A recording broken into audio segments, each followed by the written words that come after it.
प्रभु जीशुଙ୍କ मधुर नाम समस्त नमस्कार।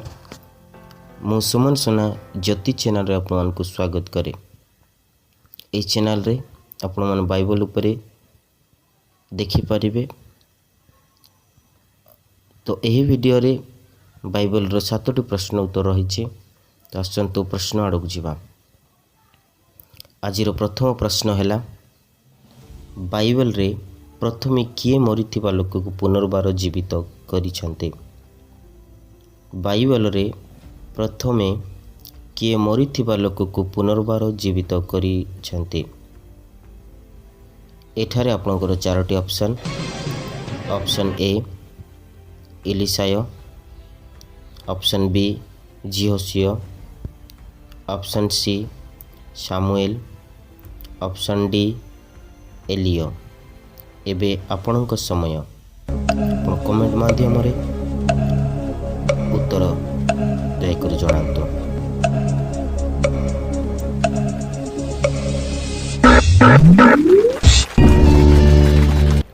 सठिक उत्तर है ऑप्शन डी, जहाँकि प्रथम राजावली 17 पर्व 17 ରୁ 24 पद मध्य लिखा जाए। जेतेबेले दुर्भिक्ष पड़ीथिला आउ एलियो सारीफत नगर रे गोटे विधवा निकट में प्रेरित होते। आउ से विधवार पुओ जेतेबेले पीड़ित अवस्था मृत होते से पुनर्बार एलियो जीवित करते, जहाँकि लिखा जाए प्रथम वंशावली 17 पर्व 17 ରୁ 24 पद मध्य लिखा जाए। द्वितीय प्रश्न आड़क जीवा। आज द्वितीय प्रश्न है, कहार रुमाल छुईले लोक माने सुस्थ होउथिले। कहार रुमाल छुईले लोक माने सुस्थ होउथिले। एठारे आपनकर 4टी option. Option A Andrew, option B Peter, option C Paul, option D John. एबे आपनक समय।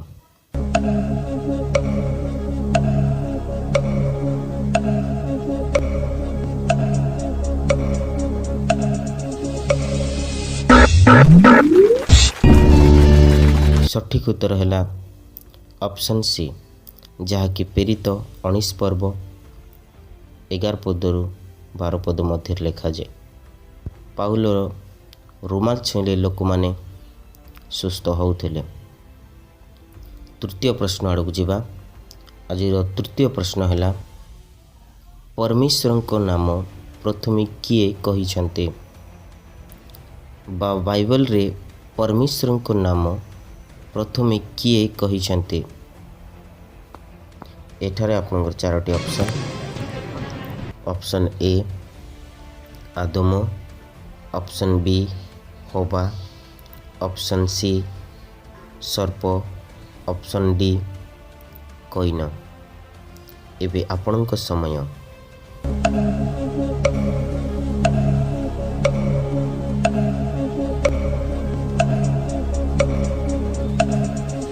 सठिक उत्तर है ऑप्शन सी सर्प, जहाँकि आदि पुस्तक 3 पर्व 1 पद मध्य लिखा जाए। जेतेबेले हवा को सर्प प्रवंचन भूलौथिला फल खाइबा निमंते, सेतेबेले सर्प प्रथमे कहिछि परमेश्वर को नाम, जहाँकि से कहिले आग नारी एक सत्य उद्यान कौन वृक्षर फल खाइबा को परमेश्वर तुमको निषेध करियछन्ति। ई जगार परमेश्वर को नाम परमेश्वर बोली प्रथम रे सर्प कही, जहाँ मेंशन है आदि पुस्तक 3 पर्व 1 पद मध्य। आज चतुर्थ प्रश्न है, शैतान बोली प्रथमे क्यों पुस्तक रे लिखाई। बाइबल रे शैतान बोली प्रथमे क्यों पुस्तक रे लिखाई। एठारे आपनकर 4टी ऑप्शन। ऑप्शन ए आदि पुस्तक, ऑप्शन बी यात्रा पुस्तक, option C Daniel, option D ଆଇବ। ଏବେ ଆପଣଙ୍କ ସମୟ।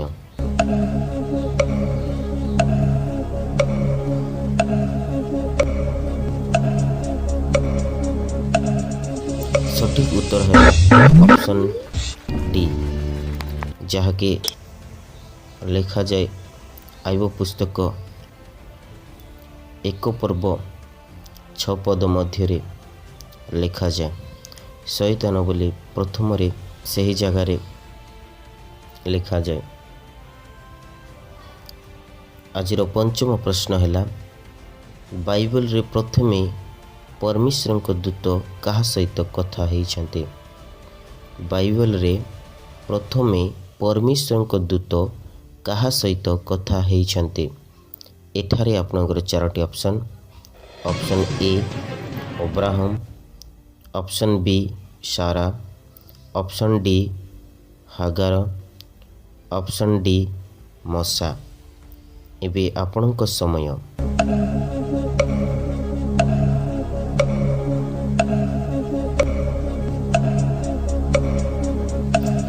ସଠିକ୍ ଉତ୍ତର ହେଲା ଅପସନ୍ ସି ହାଗାର, ଯାହାକି ଆଦି ପୁସ୍ତକ 16 ପର୍ବ 7 ପଦରୁ 14 ପଦ ମଧ୍ୟରେ ଲେଖାଯାଏ। ପରମେଶ୍ୱରଙ୍କ ଦୂତ ପ୍ରଥମରେ ହାଗାର ସହିତ କଥାବାର୍ତ୍ତା ହେଇଛନ୍ତି। ଯେତେବେଳେ ଅବ୍ରାହମଙ୍କ ସ୍ତ୍ରୀ ସାରା ହାଗାର ପ୍ରତି କଠିନ ବ୍ୟବହାର କରନ୍ତେ, ସେ ତାଙ୍କୁ ଛାଡ଼ି ପଳାଇ ଯାଉଥିଲା।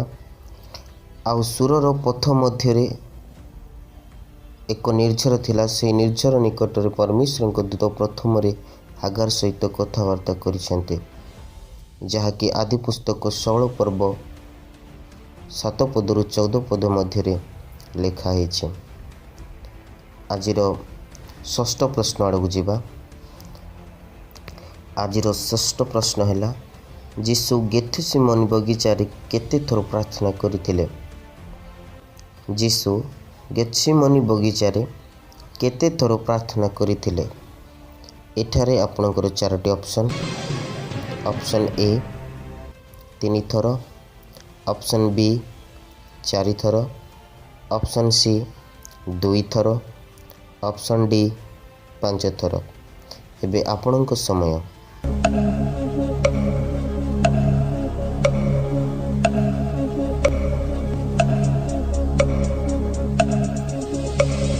ସଠିକ୍ ଉତ୍ତର ହେଲା ଅପସନ୍ ଏ 3 ଥର, ଯାହାକି ମାଥ୍ୟୁ 26 ପର୍ବ 36ରୁ 46 ପଦ ମଧ୍ୟରେ ଲେଖାଯାଏ। ଯୀଶୁ ଗେଥସିମନି ବଗିଚାରେ 3 ଥର ପ୍ରାର୍ଥନା କରିଥିଲେ। ଆଜିର ଶେଷ ପ୍ରଶ୍ନ ଆଡ଼କୁ ଯିବା। ଆଜିର ଶେଷ ପ୍ରଶ୍ନ ହେଲା, ବାଇବେଲରେ ଇସ୍ରାଏଲୀୟମାନେ ପ୍ରଥମେ କାହା ସହିତ ଯୁଦ୍ଧ କରିଛନ୍ତି? ବାଇବେଲରେ ଇସ୍ରାଏଲୀୟମାନେ ପ୍ରଥମେ କାହା ସହିତ ଯୁଦ୍ଧ କରିଛନ୍ତି? ଏଠାରେ ଆପଣଙ୍କର 4ଟି ଅପସନ୍। ଅପସନ୍ ଏ ଅମାଲିକ, ଅପସନ୍ ବି ପଲେଷ୍ଟିୟ, ଅପସନ୍ ସି ଅରାମୀୟ, ଅପସନ୍ ଡି ମିଶ୍ରୀୟ ବା ମିଶ୍ର ଦେଶର ଲୋକମାନଙ୍କ ସହିତ। ଏବେ ଆପଣଙ୍କ ସମୟ।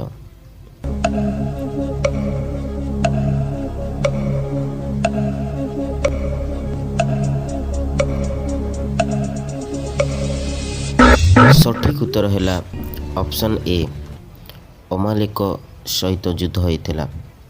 ଯେତେବେଳେ ମିଶ୍ର ଦେଶରୁ 400 ବର୍ଷ ପରେ ଇସ୍ରାଏଲ ଲୋକମାନେ ଆସୁଥିଲେ, ସେତେବେଳେ ପ୍ରଥମ ଯୁଦ୍ଧ ଅମାଲିକ ସହିତ ହୋଇଥିଲା, ଯାହାକି ଯାତ୍ରା ପୁସ୍ତକ 17 ପର୍ବ 8 ପଦରୁ 16 ପଦ ମଧ୍ୟରେ ଲେଖାଯାଏ। ଇସ୍ରାଏଲୀୟମାନେ ପ୍ରଥମରେ ଅମାଲିକ ସହିତ ଯୁଦ୍ଧ କରିଛନ୍ତି। ଆପଣ ଏହି ଭିଡ଼ିଓରେ କିଛିଟା ମଧ୍ୟ ଶିଖିଥିବେ, ତ ଦୟାକରି ଭିଡ଼ିଓକୁ ଲାଇକ୍ କରନ୍ତୁ ଏବଂ ଚ୍ୟାନେଲକୁ ସବସ୍କ୍ରାଇବ୍ କରନ୍ତୁ, କମେଣ୍ଟ କରନ୍ତୁ ଏବଂ ସେୟାର କରନ୍ତୁ ପ୍ରଭୁଙ୍କ ଉଦ୍ଦେଶ୍ୟରେ। Thank you for watching this video.